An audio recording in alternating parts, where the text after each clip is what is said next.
اعوذ باللہ من الشیطان الرجیم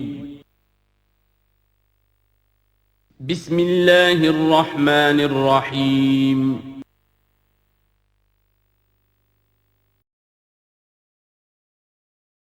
بسم اللہ الرحمن الرحیم الف لام میم۔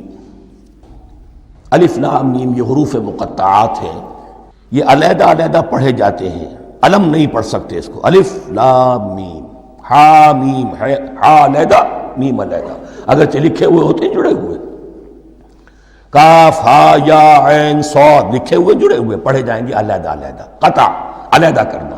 تو حروف مقطعات، ان کے بارے میں ایک بات تو جو ہے اجماعی ہے، سب کے نزدیک مسلم ہے، ان کا کوئی حتمی مفہوم اور ان کے حتمی معنی کسی کو معلوم نہیں سوائے اللہ اور اس کے رسول کے۔ اس معنی میں یوں بھی کہا گیا یہ کوڈ ورڈز ہیں، جیسے کہ کوئی میسیجز جو ہیں ادھر ادھر بھیجے جاتے ہیں، سیکرٹ میسیجز، تو کچھ کوڈ ورڈز ہوتے ہیں جس سے سمجھ میں آتا ہے کہ یہ بات واقعتاً صحیح سورس سے آ رہی ہے، واللہ عالم۔ لیکن اس کا کوئی مفہوم اور اس کے معنی جو ہیں وہ اتفاق اس پر ہے، اگرچہ بعض حضرات نے کچھ اپنی سی کوشش کی ہے، کچھ مفہوم جو ہے بنانے کی، وہ اپنی جگہ پر ہے، لیکن یہ کہ کسی حضرت عبداللہ ابن عباس رضی اللہ تعالی عنہما نے بعض ایسی کوششیں کی ہیں، لیکن ان کی رائے کو بھی ان کی ذاتی رائے سمجھا گیا ہے، امت نے اسے قبول نہیں کیا۔ اجماع اور کنسنسس اسی پر ہے کہ اس کے معنی اور مفہوم کسی کو معلوم نہیں سوائے اللہ اور اس کے رسول کے۔ البتہ بعض چیزیں ایسی ہیں کہ وہ اگر نوٹ کر لی جائیں تو شاید آئندہ ہے اس میں کچھ راز کھلنے کے امکانات پیدا ہو جائیں۔ دیکھیے عربی زبان کے جو الفابیٹس ہیں ان کی تعداد 29 ہے یا 28 ہے، میں بتا چکا ہوں۔ الف اور حمزہ کو ایک سمجھے تو 28 ورنہ 29۔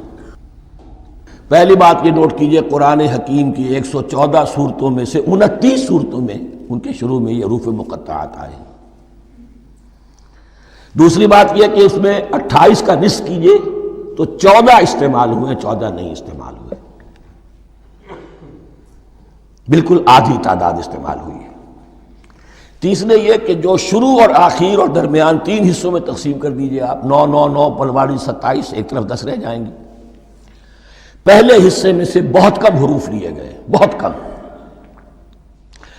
آخری حصے کے تقریباً تمام حروف ہیں تقریباً۔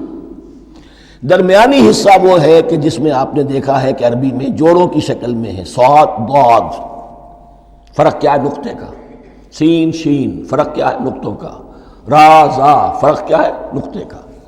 تو جو بھی نقطے والا لفظ ہے وہ نہیں لیا گیا، اور جو بغیر نقطے کے غیر منقوط ہے وہ لیا گیا۔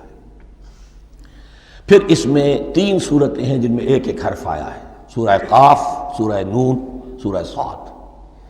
پھر صورتیں ہیں جن میں 2 2 آئی ہیں، جن میں 3 3 آئے ہیں، پھر 4 4 آئے ہیں، 2 ہی صورتیں ہیں جن میں 4 4 ہیں، اور 2 ہی صورتیں جن میں 5 5 ہیں۔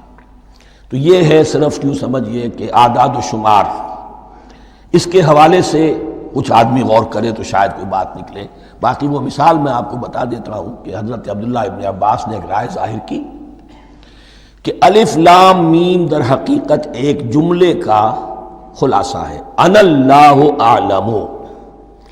پہلا لفظ انا، اس کا الف لے لیا، درمیانی لفظ ہے اللہ، اس کا درمیانی لام لے لیا، تیسرا لفظ اعلم، یہ آخری لفظ ہے، آخری حرف میم لے لیا، انا اللہ اعلم، میں اللہ جانتا ہوں، واللہ اعلم، واقعتاً اللہ ہی جانتا ہے۔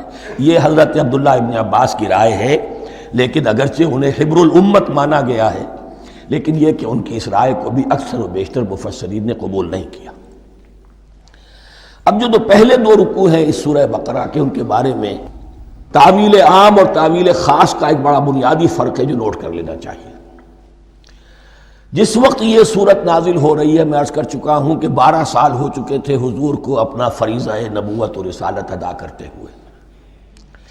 ایک جماعت اچھی بھلی تیار ہو چکی تھی جنہوں نے حضور کی دعوت پر لبیک کہا، ایمان لائے اور آپ کی تعلیمات پر عمل کیا۔ وہ ایک گروہ موجود تھا، یہ ابو بکر ہے، یہ عمر ہے، یہ عثمان ہے، یہ طلحہ ہے، یہ زبیر ہے، یہ عبد الرحمن ابن عوف ہے، یہ مصعب بن عمیر ہے، دیکھ لو۔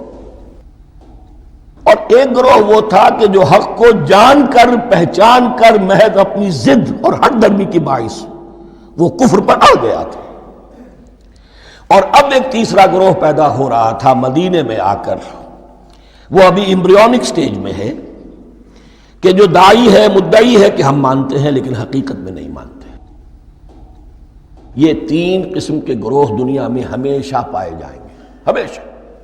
اب اسے میں اس کو لا رہا ہوں تعویل عام کی طرف. جب بھی کبھی کوئی دعوت اٹھے گی انقلابی، ایک ہوتا واعظ و نصیحت، ٹھیک ہے، جس نے بھی فائدہ اٹھایا اٹھا لیا. ایک ہوتی ہے دعوت انقلابی. وہ انقلابی دعوت کا ہدف ہوتا ہے نظام کو بدلنا. نظام بدلتا ہے تو ظاہر بات ہے کہ جو لوگ اس نظام میں جن کے ویسٹڈ انٹرسٹ ہیں اور جن کو پریولیجز حاصل ہیں، جن کے مفادات ہیں، وہ تو لازماً اپنے نظام کا تحفظ کریں گے. ٹکراؤ ہوگا، تصادم ہوگا. تصادم میں جانی نقصان بھی ہوگا، مالی نقصان بھی ہوگا. یہ گویا کہ کسی انقلابی دعوت کے لوازم ہیں. اگر یہ شاید نہ ہو تو دعوت انقلابی ہے ہی نہیں.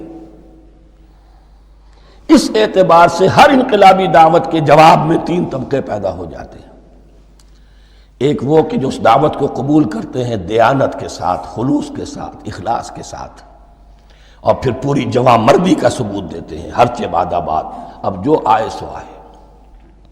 جان دینی پڑے حاضر ہیں، مال دینا پڑے حاضر ہیں.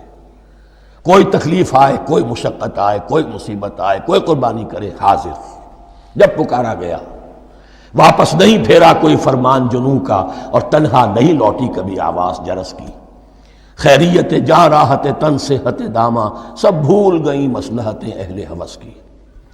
ایک وہ لوگ ہوتے ہیں، ایک وہ لوگ ہوتے ہیں کہ جو اڑ جاتے ہیں ضد پر، ہٹ درمی پر، ماننے کے باوجود، جاننے کے باوجود کہ بات تو ٹھیک ہے جو کہہ رہے ہیں.